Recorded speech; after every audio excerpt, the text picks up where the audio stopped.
Escaneando las elecciones 2022. Yo me llamo Sania Salazar, soy comunicadora social y periodista en la Universidad de Manizales, vivo en Manizales y soy la editora de Red Check. Lo que pasa es que, a ver, yo les explico. Hay una organización que se llama Consejo de Redacción que lo que hace es capacitar a periodistas en regiones en herramientas de periodismo de investigación. Esa organización creó Colombia Check, que es un medio digital de verificación del discurso público, y ese medio lleva como 6 años.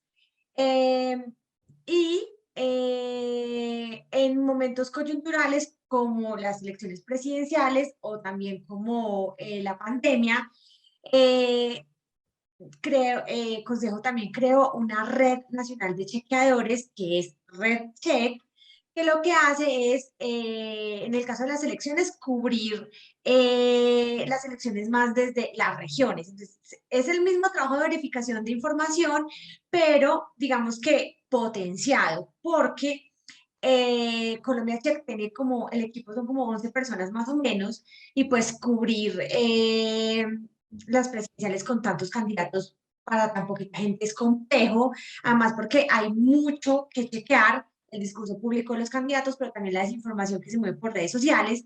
Entonces, por eso, digamos que Colombia Check es el medio que permanentemente está cubriendo eso, pero está cubriendo otros temas económicos, políticos, de medio ambiente, de salud, o sea, todo.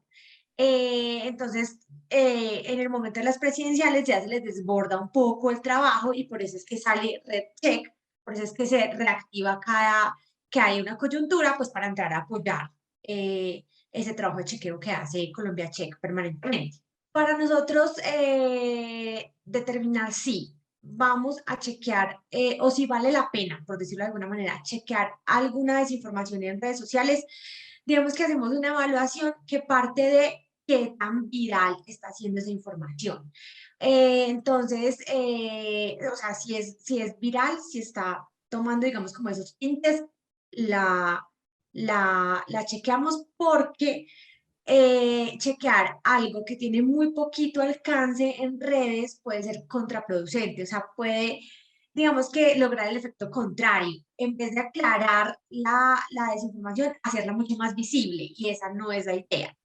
Sí. Porque como tú bien dices, lamentablemente la desinformación viaja mucho más lejos y más rápido que la información verificada. Entonces, mientras que la mentira ya ha ido y ha vuelto, la verificación apenas está en construcción. Entonces, eso es muy complejo y por eso depende de eso, depende de la viralidad que está alcanzando. Eso lo podemos determinar cuando esa información está circulando por Facebook o por Twitter o bueno, por alguna de estas redes. Ahí es más complicado cuando está circulando por WhatsApp, porque WhatsApp es algo así como un hoyo negro de la información, porque debido al cifrado de extremo a extremo que tiene, no hay cómo determinar quién echó a rodar la desinformación y tampoco hay cómo determinar qué tanto se ha compartido.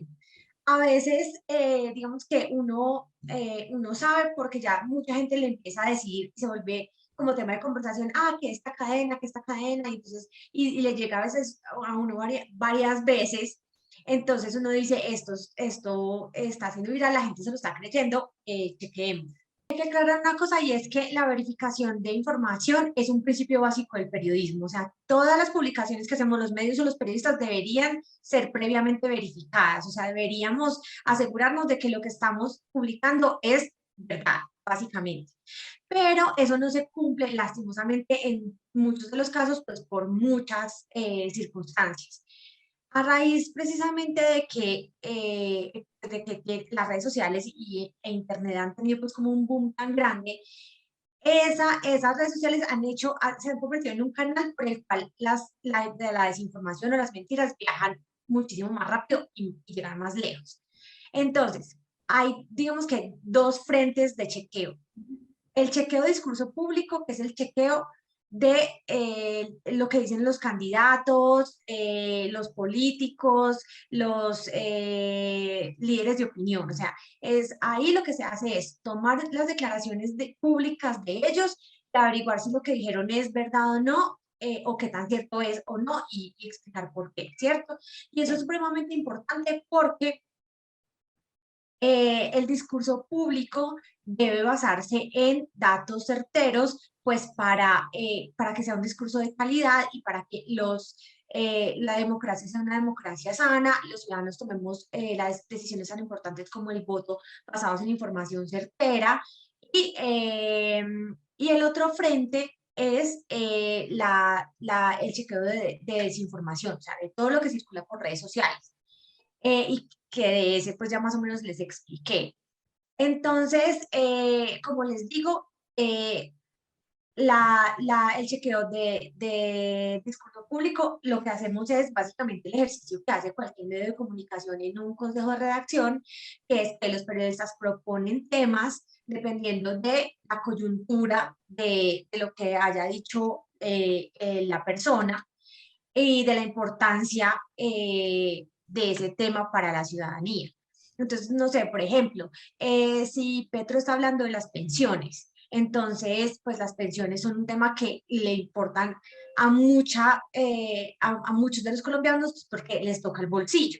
Entonces, ese es un tema que vale toda la pena checar porque la gente está ávida de saber si esos datos que el candidato está dando son verdad o no.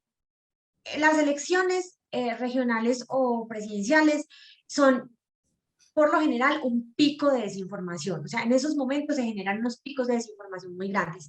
Desde que eh, nació Colombia Check, hemos, digamos que identificado ciertos picos de desinformación que han sido en la votación del plebiscito por la paz, en el paro de 2019, Sí. paro fue en 2019, es que Noviembre, con la pandemia yo ya, o sea, como que eso fue una cosa que siempre me confunde, nunca sé, ese tiempo para mí siempre es como algo raro. El paro, eh, la pandemia, evidentemente, y esas elecciones. O sea, esos han sido como los picos de desinformación. ¿Qué tanto influye esa desinformación en el voto? Muchísimo, y el mejor ejemplo de eso es el plebiscito por la paz.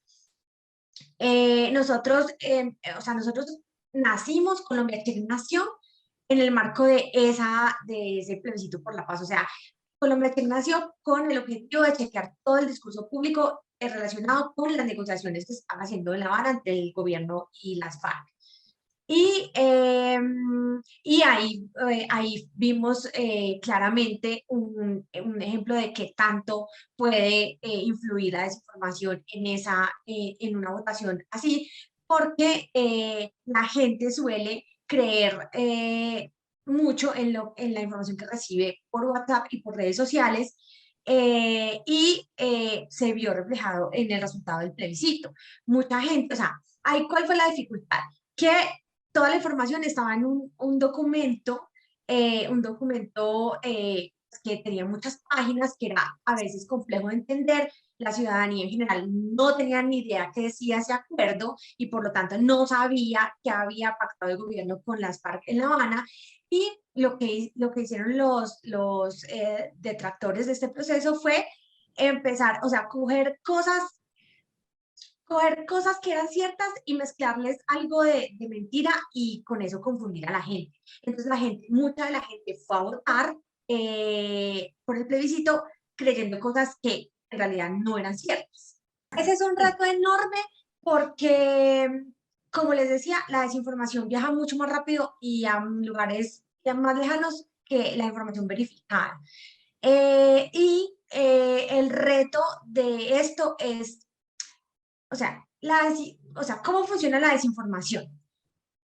Apelando a la emotividad de las personas. Entonces, por lo general, lo que busca la desinformación es generar miedo, rabia, indignación, ese tipo de emociones para que eso nos bloquee el pensamiento crítico, no pensemos y la repliquemos precisamente sin pensar.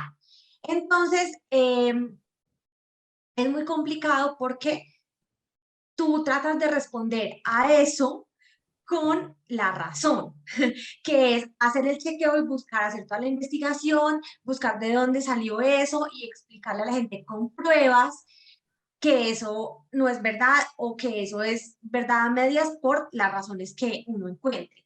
Entonces es complejo porque es una pelea desigual.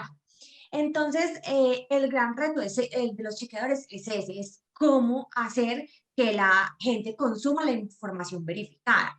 Parte de eso, parte de ese, digamos que secreto que todos los que estamos haciendo eso, estamos en la búsqueda de, bueno, ¿cómo hacemos para llegar a más gente?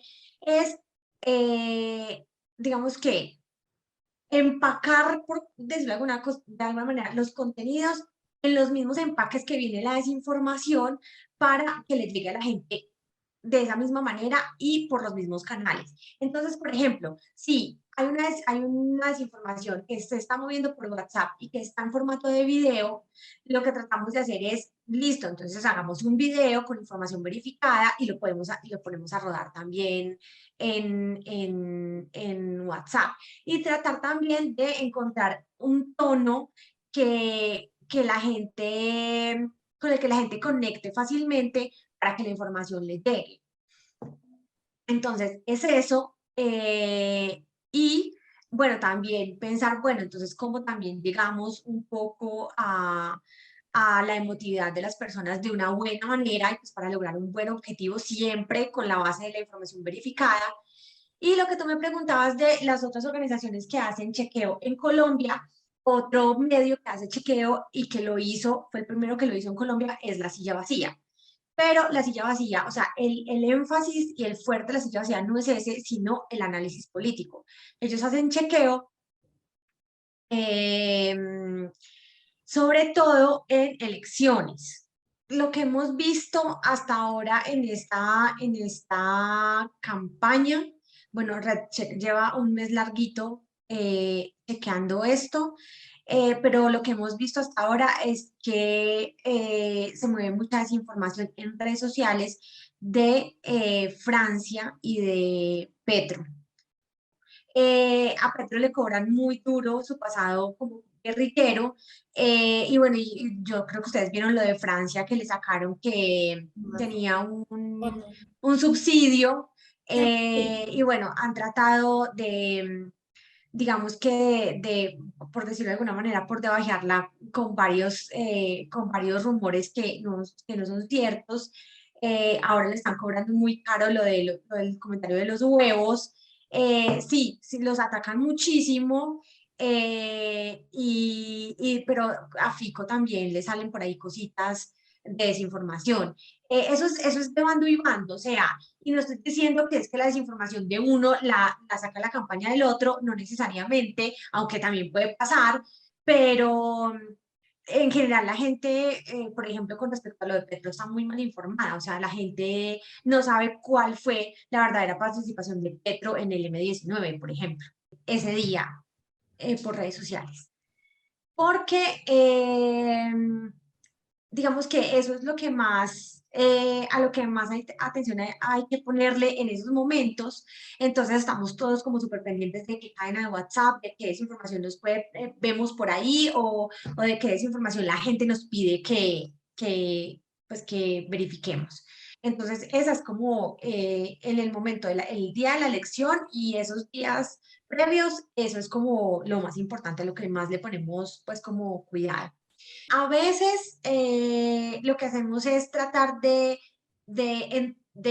participar en la tendencia, pero digamos que no, o sea, eso depende del numeral que se esté moviendo, porque hay que tener mucho cuidado en que la gente diferencie la información de calidad de la que no es. Entonces, ahí hay que tener mucho cuidado en cómo se utiliza el numeral y en cómo se monta el medio en la ola de Twitter, o sea, en la ola que se está moviendo en el momento de Twitter. Pero sí, o sea, con el cuidado debido y sabiéndolo hacer, eso se puede hacer. Escaneando las elecciones 2022.